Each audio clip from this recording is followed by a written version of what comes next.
welcome back to my channel. My name's Nikki and this is That's Where She Grows. Today I want to just go over a quick video with you on the Philodendron Mamei propagation. When to propagate, how to propagate. We're just gonna chop this baby up and plant him. I have noticed that he's got some roots that are a bit unruly today, and this is one of my mother plants, so we're going to see what we can do with them. So come on, let's go. Hello. So the first thing you'll notice here is that this one does have a lot of roots coming out of its stem. The reason being is that I do keep them in high humidity, usually about 80% plus. All of these white fuzzy things, these are the roots that are coming out, and they look gorgeous, they look healthy. Let's see if you can see those better. It's a little bit hard, I'm at the store at the moment. Also, so if there's any background noise, I apologize. The air conditioner, as well as there's cars. I work downtown. So those are gorgeous. So this is exactly what I want to see when I am doing propagations. What I'm going to do is just below where the roots are, in the internodal spacing, I like to cut about halfway so that there is a little bit, like usually about an inch giveaway. Handy dandy shears here. And just like that.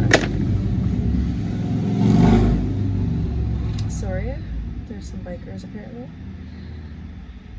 So this is the roots, and with how long these are and how beautiful these roots are looking, I'm just going to plant these right into an airwood mix that I made up.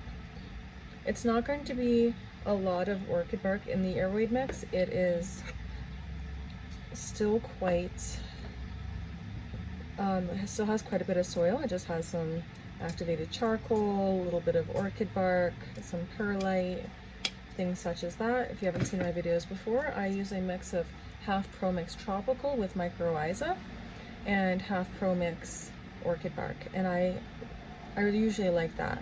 This one isn't quite half and half. This is slightly more soil and slightly less orchid bark because this doesn't really have a large root system yet, so I want to have a lot of good soil contact with those roots, especially for that mycorrhiza to work in there. So I'm just going to be putting these in 2.5 inch pots because you don't want to go too big, nor do you want to go too small.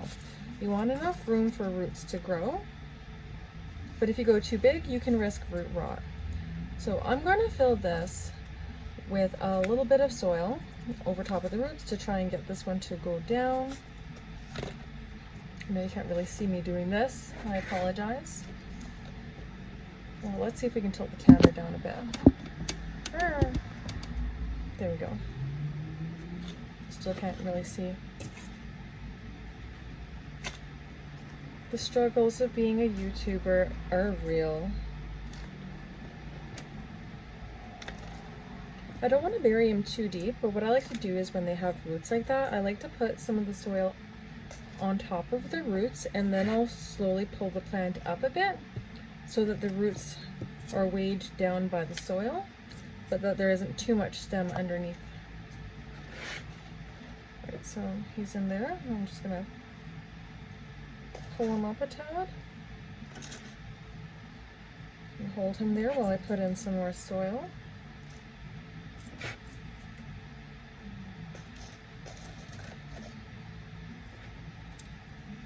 I have a lot of Mameis in store, but can never have too many,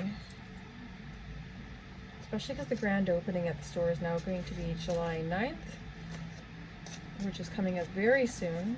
Tomorrow I'm doing a huge plant haul. I'm not doing a video, it's going to be a long day of purchasing some plants at one of my suppliers. Well, maybe I'll do some pictures and do a little video or something, who knows. But it's going to be about 5 hours driving round trip. So it's going to be a busy, busy day. I'm going to try and fill up with as many plants as possible. I'm going to be focusing on hanging baskets and larger plants, as right now I have a fair amount of like 4-inch and 2-inch plants. I want to tap the soil on the side so that the soil really gets in between those roots.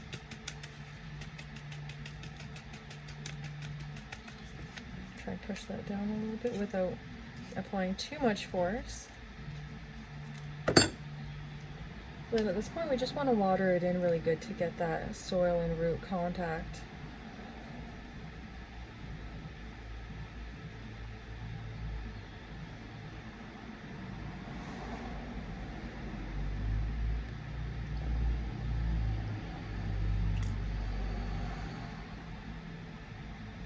There we go. And I usually like to water it just enough where I can feel the weight coming to the bottom. You don't want them to be too soggy, which is also why I like to add the orchid bark. And that's what we have for the first one. This is going to go into my grow tent with the higher humidity.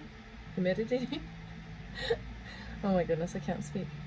So here we have another very long root.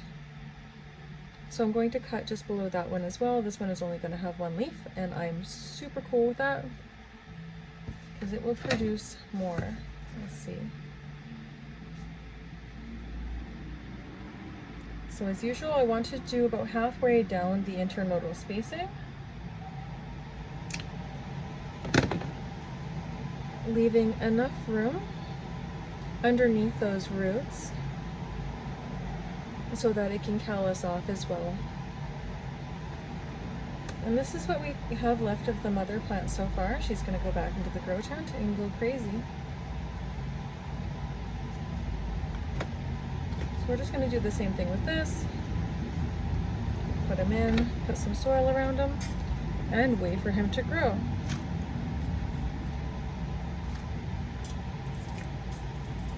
Any propagations that I do, they won't actually be available for sale for quite many months. Probably I would say like roughly 6 months.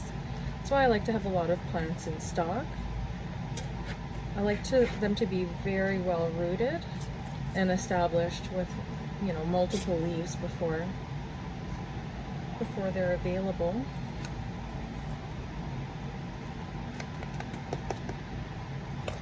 I probably have right now for sale for Mamei, maybe like close to a dozen, and they are looking like a snack. They have lots of leaves on them. They're looking gorgeous, beautiful shape.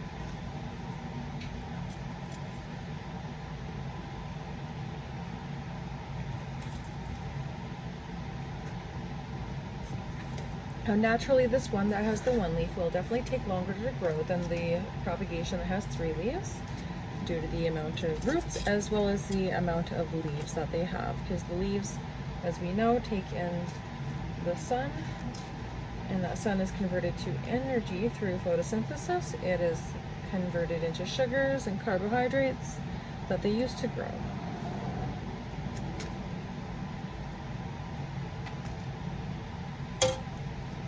I'm just going to give this guy some water.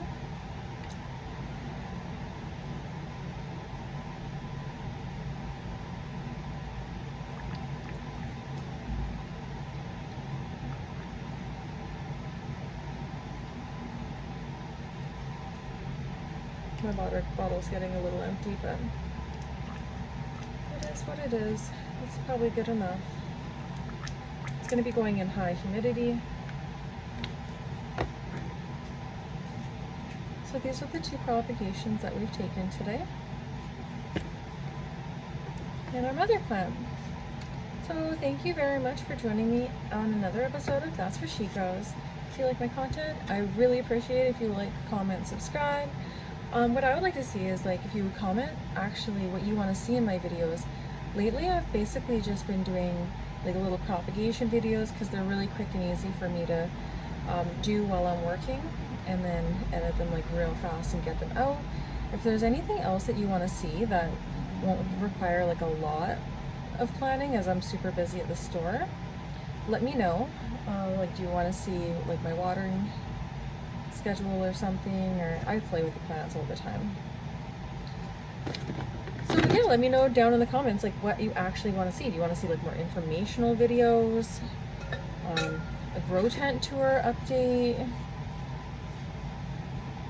I love these guys. Anyways, thanks guys.